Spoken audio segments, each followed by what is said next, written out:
I remember the good old days, 4 weeks ago, when they just called us deplorables, okay? I could live with that. I even liked it a little bit. Now, you're a traitor. You're guilty of sedition. It's all over the top. And it's lies, actually, lies. But it does remind me about what President Trump said a lot on the campaign trail. Never forget, they are coming after me because I am fighting for you, and that's true.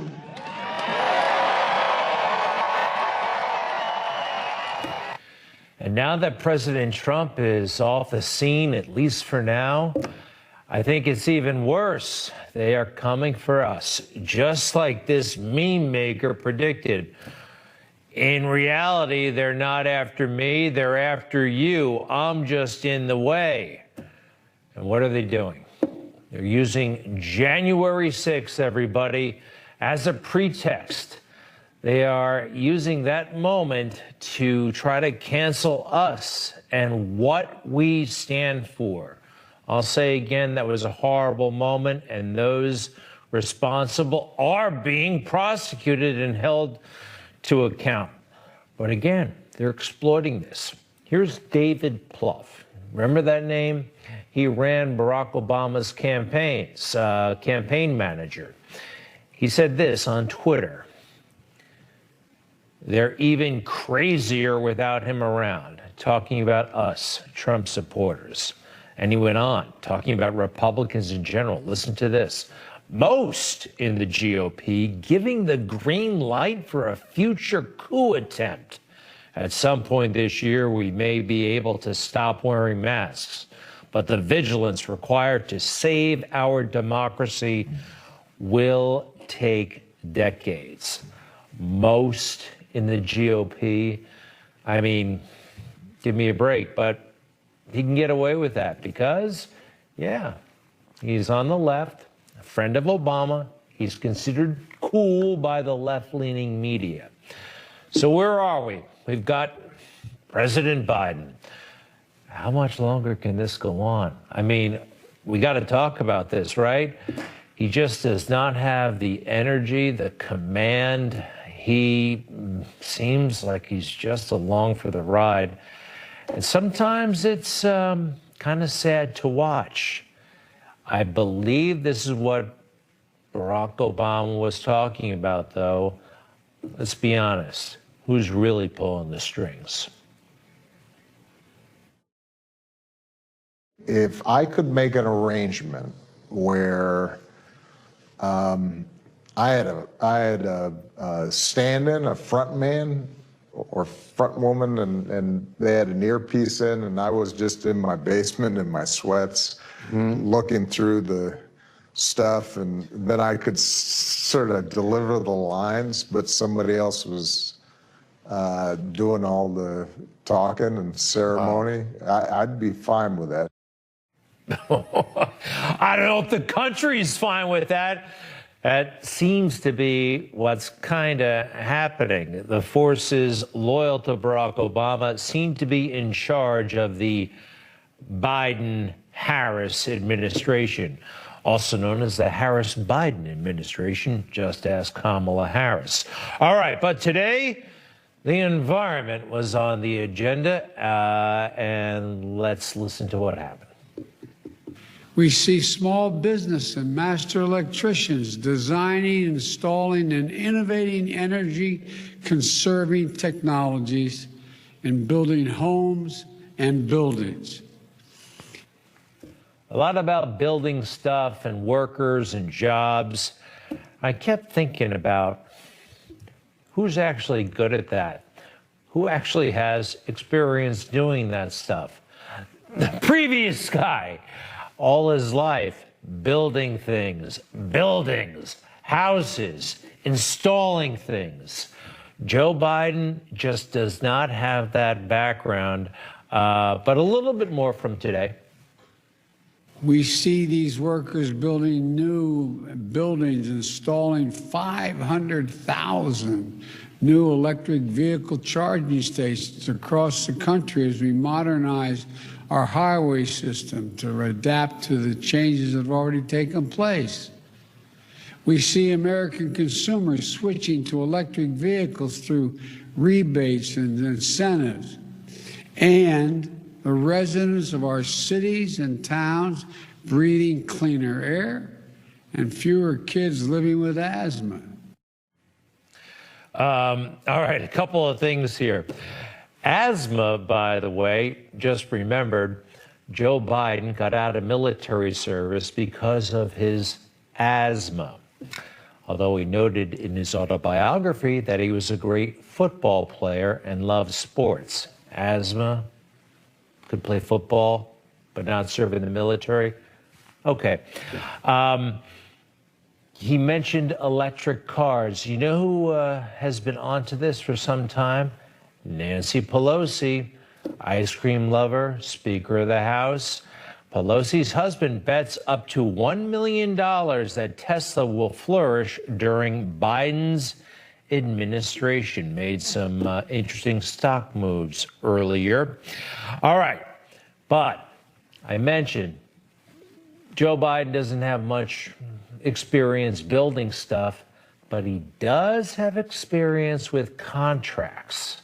You know, those big government contracts, that gets him excited. He said this a couple of months ago. The President of the United States has control over $600 billion in assigning federal contracts. Everything from one of the largest auto fleets and trucking fleets in the world to infrastructure. As Dan will remember, when the president asked me to make sure we got the Recovery Act and $800 billion was going to be distributed to keep us from going into a depression, he gave me the authority to run that from beginning to end. Contracts, that's what gets Joe Biden excited. That's what gets a lot of the left excited. Contracts. Joe Biden likes to hand out contracts. You know, in a way, Donald Trump was a contractor for most of his life. Let's put it up side by side. Who has more experience actually getting things done for people? A guy who hangs around talking in the United States Senate, or somebody who spent most of his life on construction sites, huh? Last time Joe got really into contracts, though, and energy, today was all about energy. Who remembers Solyndra, that solar company that the United States of America took a great big bath on? Anybody? All right. By the way, who is Joe Biden's partner in all environmental issues? John Kerry, former Secretary of State, former presidential candidate. There he is. Have you ever wondered what the heck John Kerry is doing back on the scene?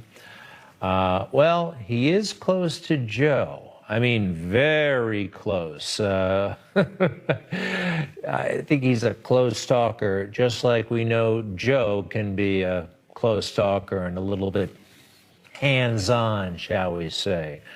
Also, John Kerry was Secretary of State while Hunter Biden was walking around having all kinds of conversations with Ukraine and China. Interesting, right? All right. I'm not expecting too much from this energy initiative out of the White House. I don't know. I don't mean to be pessimistic here. On the optimistic side, I don't think impeachment is going to go anywhere. All right? Take a look.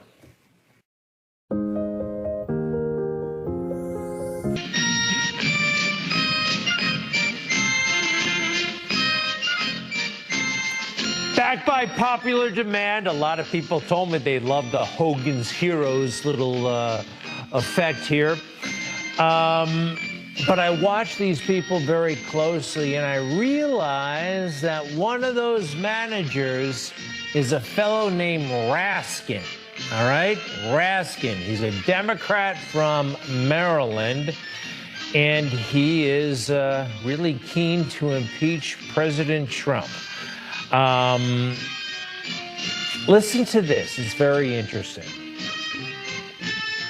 The members there together to count the Electoral College votes.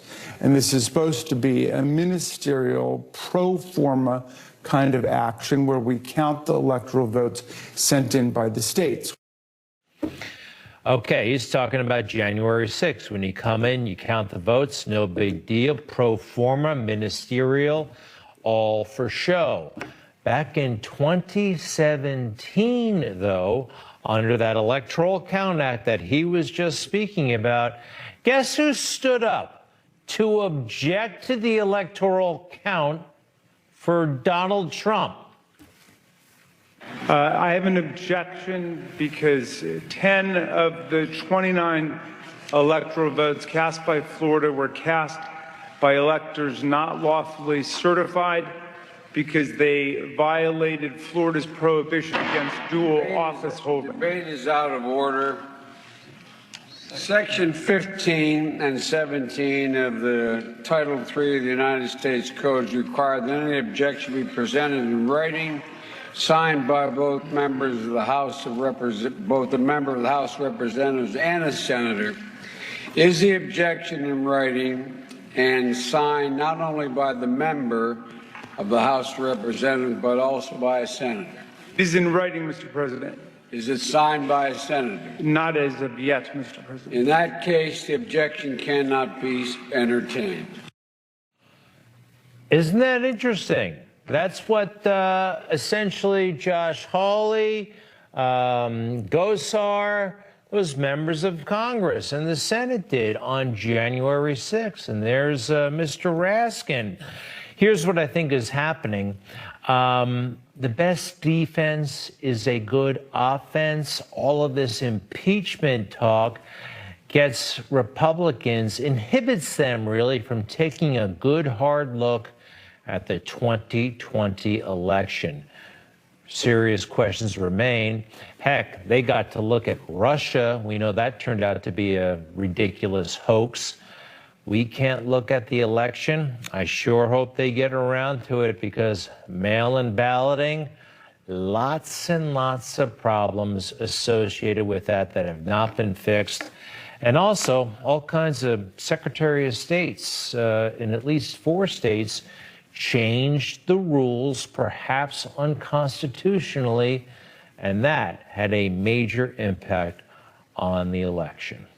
All right. Meanwhile, watching Joe Biden sign all those executive orders got me thinking about our former president when he signed executive orders. Let's take a look. You tell me who's got the energy to pull off the presidency. Let's take it full, if you don't mind. We got Donald Trump. I used to love how he did this. He showed it off. He's like very proud of it. And you got Mr. Biden just kind of waiting for the next thing to happen. And that's the difference between these two men. One was on top of it, really driving it. The other one is clearly in the passenger seat, I think in the rear passenger seat. Remember what's happening, though, with Donald Trump off the scene, at least for now. In reality, they're not after me, they're after you. He was just in the way. That's right, they're after us. And we have to be careful, and we have to be strong. There's a certain strain of bacteria called Lactobacillus reuteri that will... You just watched Newsmax TV, America's fastest growing cable news channel, now in more than 70 million homes.